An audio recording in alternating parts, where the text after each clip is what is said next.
যদি বাংলাদেশ ট্যারিফ কমাইতে না পারে তাইলে হাতে হ্যারিকেন ধরতে হবে। কলে এই সিপি ব্যবহার করেছে বাণিজ্যের নামে গোপন চুক্তি মানবো না।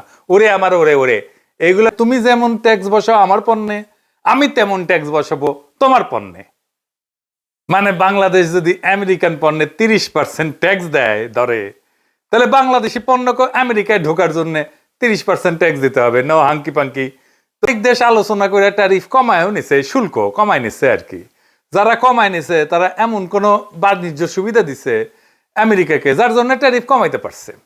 এটা একটা বার্গেনিং টুল আর কি। এটা যদি বাংলাদেশ ট্যারিফ কমাইতে না পারে তাইলে হাতে হ্যারিকেন ধরতে হবে। কলে এই শুল্ক কার্যকর হবে 1 আগস্ট থেকে। তবে আমেরিকান বাণিজ্য মন্ত্রী বলছে শুল্ক কার্যকর হইলেও আলোচনা চলবে যদি আমরা শুল্কের একটা ভালো রেট না পাই। যাই হোক, আমি ওই একাডেমিক আলোচনাতে যাব না। আমরা এই চুক্তির একটা বিশেষ দিক নিয়ে আলোচনা করব।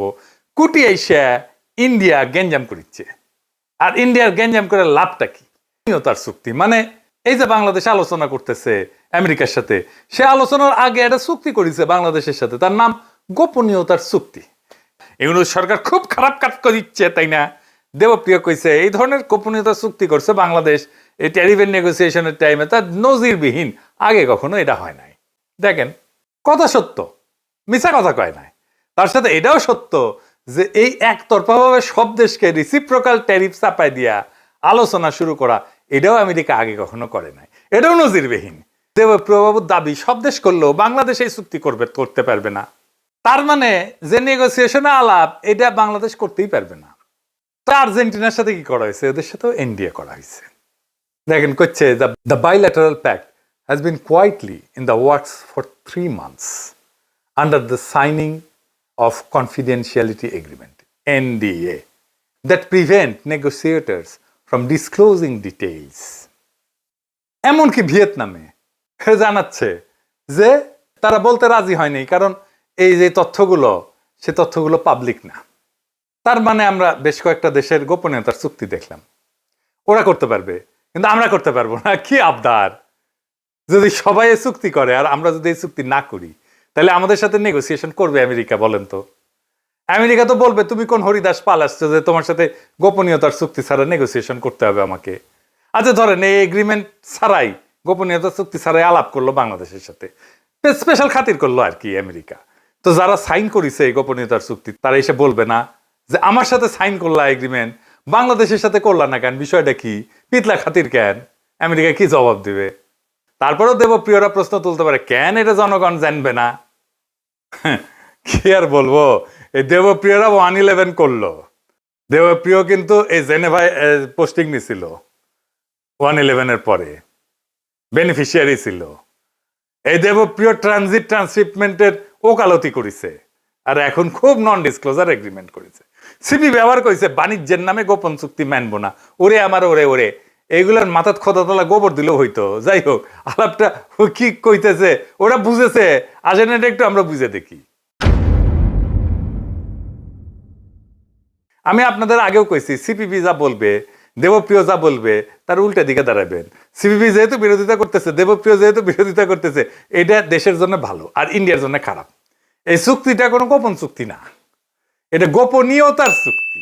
গোপন চুক্তি আর গোপনীয়তার চুক্তি দুইটা ভিন্ন জিনিস।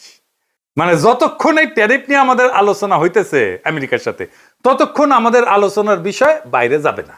ধরেন প্রফেসর ইউনূস আর তারেক রহমান আলাপ করলেন লন্ডনে, তো ওই আলাপ কি লাইভে দেখছি আমরা? ওটা ধরে লাইভ হইতো গোপনীয়তার যদি কোনো দরকারই না থাকে। গোপনীয়তা যখন থাকার দরকারই নাই, তাহলে ওই আলাপের পুরাটা রেকর্ড করে জানাই দিলে হয়। তা তো জানাই নাই। আলাপের ফলাফল আমরা জানছি, কিন্তু আলাপের খুঁটিনাটি জানার দরকার আমাদের নাই। এই আলাপ তো প্রকাশ্য করার বিষয় না। কেন না, আমি এটা পরে বলতেছি। এই আলাপ হবে বাংলাদেশের ট্যারিফ কত হবে। এই ট্যারিফ যদি কমে, তাহলে আমেরিকাকে তো কিছু দিতে হবে। সেটা কি কি দেওয়া হবে সুবিধা হিসেবে, তার সবকিছুই দুই দেশের মানুষই জানবে যখন চুক্তিটা হয়ে যাবে। কিন্তু এই আলোচনার প্রসেসের মধ্যে যা আলোচনা হবে, এই সময়টায় কিছু জানানো যাবে না, কারণ অন্য দেশও আলোচনার মধ্যে আছে।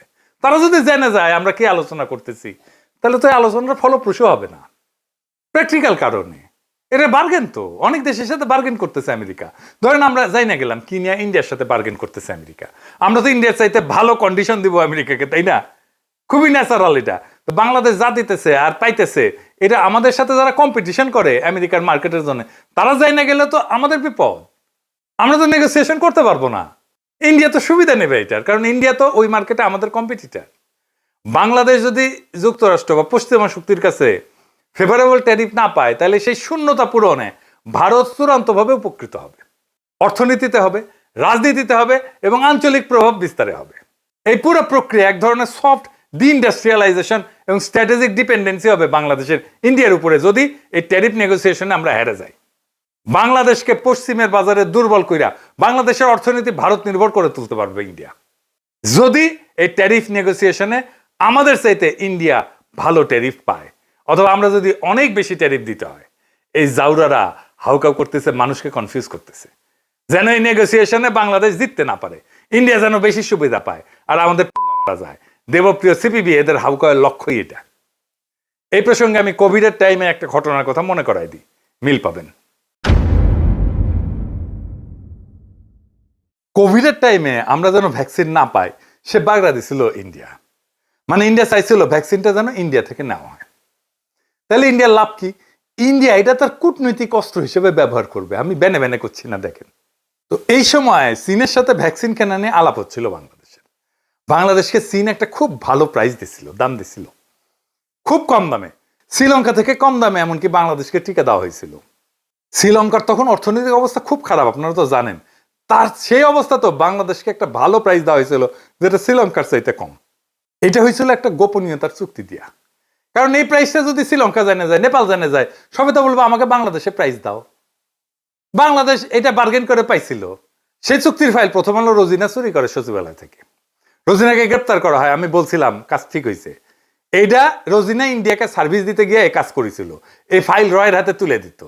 গোপনীয়তায় ঢাকা ফাইল থেকে আমরা যে দাম পাইছি এটা প্রকাশ করে দিত রোজিনা পত্রিকায়। আপনার দাম প্রকাশ করে দিলে তো চীন বিপদে পড়বে। ইন্ডিয়া শ্রীলঙ্কা যায় বলবে, কেন তুমি আমার কাছ থেকে বেশি দাম নিলা বাংলাদেশ থেকে? তাসনিম খলিলারা তখন যুক্তি দিছিল, রোজিনাকে দিয়া কেন চুরি করাবে ইন্ডিয়া? ইন্ডিয়া চাইলে তো ওবায়দুল কাদের হাতে দিয়ে আসতো ফাইল। দেখেন এত বুদ্ধি, দেখেন ফাইল পাওয়া নিয়ে তো কোনো ইস্যু নাই। ফাইল একটা কেন 10টা ফাইল দিয়ে আসতে পারে। ইস্যু হইতেছে মিডিয়া বাংলাদেশ যে দাম পাইছে সেটা প্রকাশ হওয়া। একমাত্র সেটা প্রকাশ হওয়া মাত্রই এই চুক্তি ভঙ্গের, গোপনীয়তার চুক্তি ভঙ্গের অভিযোগ চীন করতে পারে এবং সেই অজুহাতে আমাদের ভ্যাকসিন দেওয়া বন্ধ করে দিতে পারে।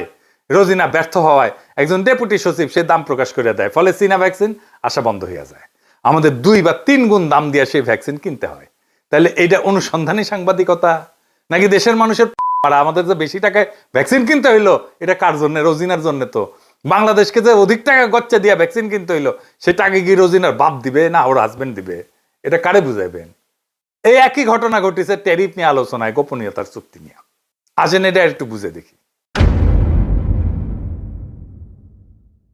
দুনিয়ায় কোন দেশের মিডিয়ার কোনো কুরকুরে নেয়, সবাই তো এই সাইন করছে না, একমাত্র বাংলাদেশের অনুসন্ধানী সাংবাদিকদের এতই কারেন্ট এই গোপনীয়তার চুক্তি প্রকাশ করতেই হবে।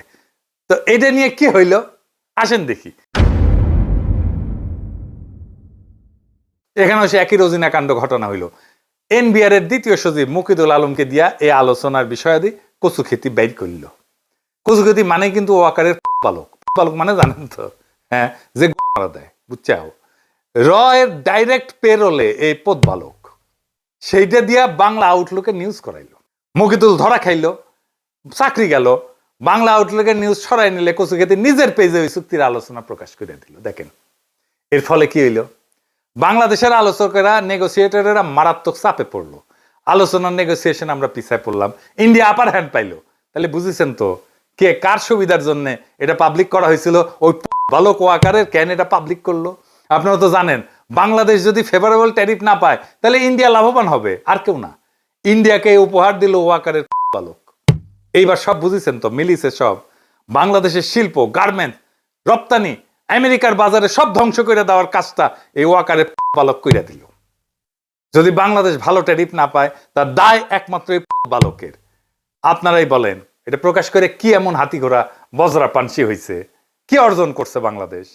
কিছুই না। বাংলাদেশের জনগণ কি অর্জন করছে? কিচ্ছু না, হারাইছে। কিন্তু এইটা প্রকাশ করার জন্য এত কুরকুরানি কেন ওদের খোয়ায়? কুরকুরানি মোদির কুরকুরানি, ইন্ডিয়ার কুরকুরানি, কারণ মোদি কইছে শুধু ওয়াকার নামিও তোমার বালক বানাবো, আর ওই খুশিতে ম্যাচের দৌড়। তাইলে কি আমরা ফেভারেবল ট্যারিফ পাবো না আমেরিকার বাজারে? 2 দিন অপেক্ষা করেন, ভালো খবর পাবেন ইনশাআল্লাহ। ওয়াকারের বালক কাজটা খুব জটিল এবং কঠিন করে দিলেও এটা উত্তরানো গেছে। আমার কাছে যতটুকু খবর আছে, চুক্তির ডিটেলস বেশি জানতে পারবেন তাড়াতাড়ি। এই ট্যারিফ আলোচনা, এই গোপনীয়তার চুক্তি সবই কূটনৈতিক বাস্তবতা। এই বাস্তবতায় কার কি বক্তব্য, কে কি প্রকাশ করলো, সেটা বড় কথা না। বড় কথা এই যে বাংলাদেশে কোনো দালাল চক্র, কোনো রোজিনা সিন্ডিকেট, অনুসন্ধানী সাংবাদিকতার নামে রয়ের দালাল, ওয়াকারের পাঁচটা হাইব্রিড অনুসন্ধানী সাংবাদিকদের খেয়ালখুশির উপর চলে না। আমাদের রাষ্ট্র যদি সাহসিকতার সাথে ন্যায্য বার্গেন করে, যদি ঠিক সময় জিপ কামড়ে চুপ থাকে, তাহলে আমরা জিতবো। কারণ এই খেলা গলা ফাটানোর না, মাথা খাটানোর। আজকের দিনটায় আমরা শিখে গেলাম তথ্য চুরি করা নয়, কৌশল দিয়ে জয়লাভ করতে হয়। গোপন রাখাটা সবসময় চোরের চক্রান্ত না, কখনো কখনো তা হয় রাষ্ট্রীয় অস্ত্র। যারা চায় বাংলাদেশ বিশ্ববাজারে হারুক, তারা চায় না গোপনীয়তা থাকুক এই বাণিজ্য আলোচনায়। তারা চায় প্রত্যেকটা দরজার চাবি পড়ুক দিল্লির হাতে। কিন্তু না, এবার আর তা হবে না। বাংলাদেশ দাঁড়াইছে নিজের কৌশলে, নিজের স্বার্থে, এবং এই দাঁড়ানোয় মাথা উঁচু করে দাঁড়ানো। ধ্বংস হয়ে হারায় যাওয়ার আগাম ঘোষণা না এটা। এই জাতি মাথা নত করে না। এই জাতি নিজের বাজার, নিজের রপ্তানি, নিজের শ্রমিকের ঘাম দাম চায়। যুক্তরাষ্ট্র হোক, ভারত হোক, কেউ আমাদের পেছনে রেখে সুবিধা পাবে না যদি আমরা নিজের প্রতি বিশ্বস্ত থাকি। তাই শেষ কথা একটাই, এই লড়াইয়ে আমরাও জিতবো। কারণ এইবার বার্গেনের টেবিলে বসছে এক নতুন বাংলাদেশ। ইনকিলাব জিন্দাবাদ।